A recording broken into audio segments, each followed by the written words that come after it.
Olá a todos, muito boa tarde e bem-vindos ao canal do Mestre Chotá. Nesse vídeo eu vou explicar como escrever um TCC. A palavra TCC representa trabalho de conclusão de curso.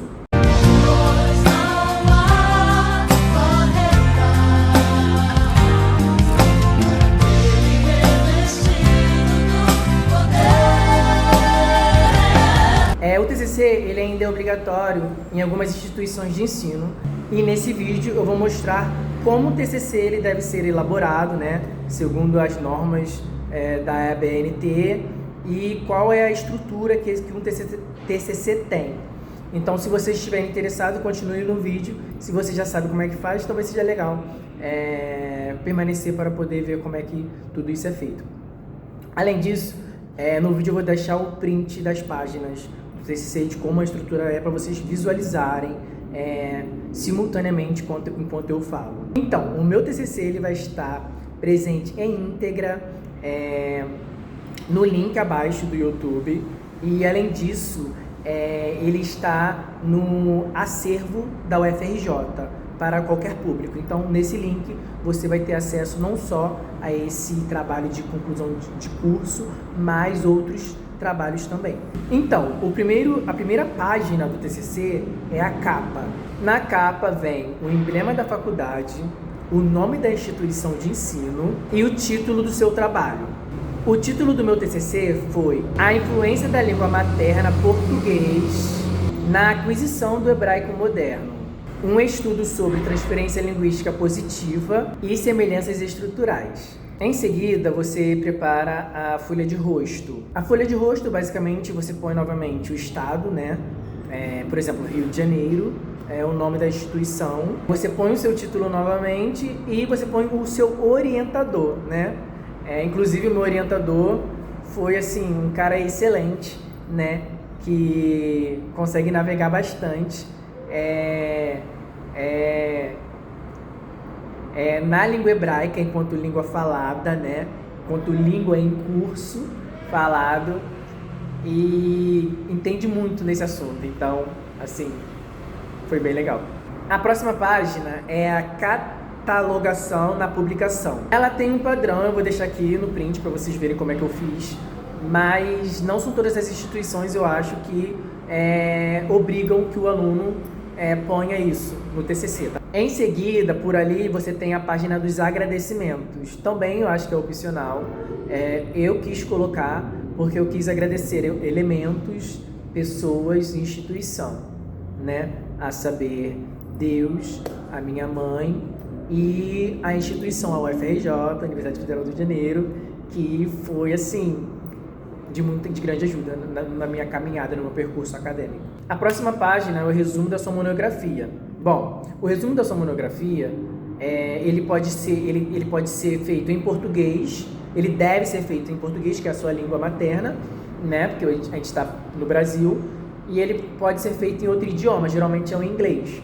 Então, além disso, você faz um resumo em português, o mesmo resumo traduzido e adaptado para a língua inglesa, e você tem que colocar de 3 a 5 palavras-chave relacionadas ao seu resumo, entende?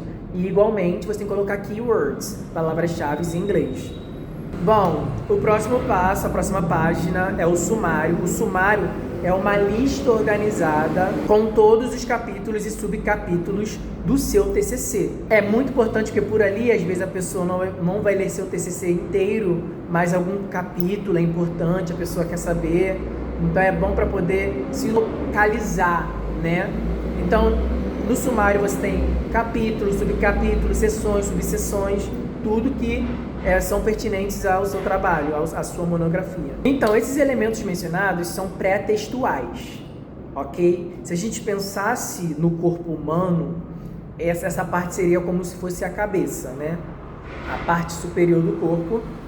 E agora a gente vai para as páginas subsequentes, que aí, ainda pensando como corpo humano, seria a parte do peitoral, do estômago. Vamos lá. Então, pensando nisso como um corpo, para a gente desenvolver esse corpo, a primeira parte foi a introdução, o primeiro capítulo. E aí a gente é introduzido aos capítulos. O primeiro capítulo foi a introdução. No segundo capítulo eu já tive o cuidado de falar sobre a língua hebraica, considerando o quão difícil ela é, de forma didática e explicativa. Já no terceiro, eu tentei falar sobre o alfabeto hebraico, considerando que no alfabeto hebraico são utilizados outros códigos, outras formas de escrita. Então achei pertinente para o meu trabalho, apesar de falar sobre a aquisição de língua estrangeira, né, de uma segunda língua, falar sobre o alfabeto para que o leitor, o interessado no meu TCC, se sentisse familiarizado com essa nova linguagem, né, com esses novos códigos. Além disso, eu aproveitei para falar sobre como que o judaísmo está imbuído no hebraico enquanto linguagem, né, língua viva. Porque, querendo ou não, o judaísmo influencia a linguagem, a língua hebraica.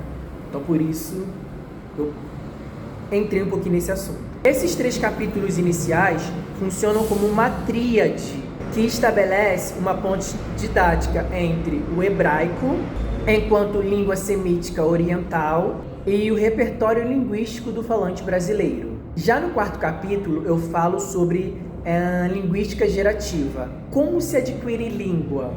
Né? Essa é a pergunta central. Eu achei pertinente elaborar a linguagem não só como uma faculdade inata na natureza humana, mas sobretudo como algo adquirido, aprendido e transmitido. No 5º capítulo eu pulo para transferência linguística positiva na aprendizagem de L2, uma perspectiva com base na psicotopologia de Kellerman.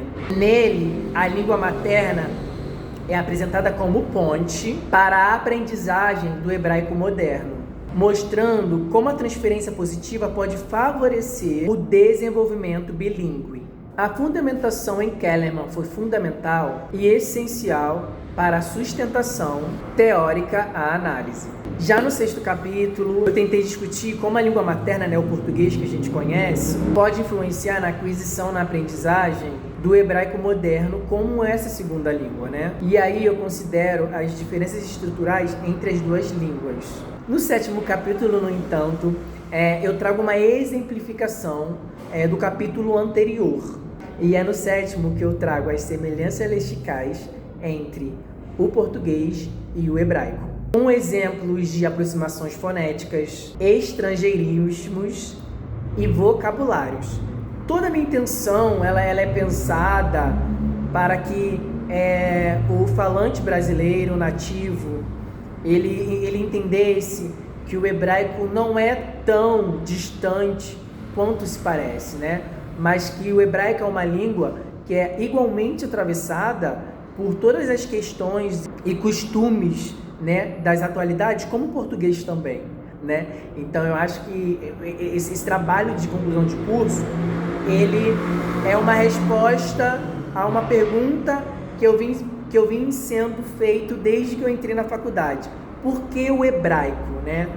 E como resposta a essa pergunta que me perseguiu desde o primeiro dia que eu me matriculei na Universidade Federal do Rio de Janeiro, é uma resposta para essa pergunta, sabe? Que tão insistentemente ficou até o final da minha graduação. E as coisas não param por aí. No 8º capítulo, eu aprofundo, né, essa análise com mais aspectos sintáticos, mais aspectos morfológicos. E aí eu desenvolvo estruturas mais longas e um pouco mais complexas para mostrar que, mesmo nesse nível avançado, ainda existem semelhanças relevantes entre o português e o hebraico. Então, eu fecho no 9º capítulo, né, com as considerações finais. E aí eu aproveito para retomar objetivos, resumo os principais resultados e apresentei as conclusões, abrindo também espaço para limitações do estudo e perspectivas de pesquisas futuras. Por fim, o 10º capítulo ele é das referências bibliográficas, reunindo todos os autores que deram base teórica para a minha monografia. Bom, pessoal, é isso, tá? O vídeo de hoje. O meu TCC ele estará disponível em PDF no meu GitHub, ok? Então vocês podem acessar o GitHub e acessar esse material por lá também. Retomando o assunto, vocês também vão ter acesso ao link do meu trabalho aqui embaixo. Então vocês vão ter acesso ao acervo da UFRJ, vocês podem também navegar por ali e ver outros trabalhos de conclusão de curso, não só da área de letras, mas de outras áreas como medicina, nutrição, tecnologia e etc. Eu usei a UFRJ porque é a universidade que eu me formei, porque eles possuem esse acervo, né, disponível e aberto. E é isso, pessoal. Meu TCC ele é voltado para, eu acho que foi mais uma forma de mostrar como que a língua hebraica hoje, apesar de ser uma língua que ela aparentemente é exclusiva, né, de Israel, do território israelense, ela é uma língua tão comum como qualquer outra, entende? E o meu TCC, ele gira em torno disso, mostrando que é uma língua que ela funciona, que ela é articulada, que ela é falada, ela é escrita, ela é publicada e que ela é atravessada, né, por estrangeirismos, novas palavras e tudo mais, né? Existem semelhanças na forma de estruturar palavras como a gente faz no português, enfim. Basicamente essa foi a minha tentativa e, sendo bem sincero, eu escolhi também porque eu vi que poucos trabalhos da faculdade, pelo menos disponíveis no acervo da UFRJ, falavam da língua hebraica como língua, né? A maioria falava sobre literatura ou sobre outras questões, mas eu queria falar sobre a língua. E por isso que vocês estão no canal do Mestre Tchotá, que fala sobre língua. E é um prazer estar aqui com vocês. Até o próximo vídeo. Espero que tenham gostado. Tchau!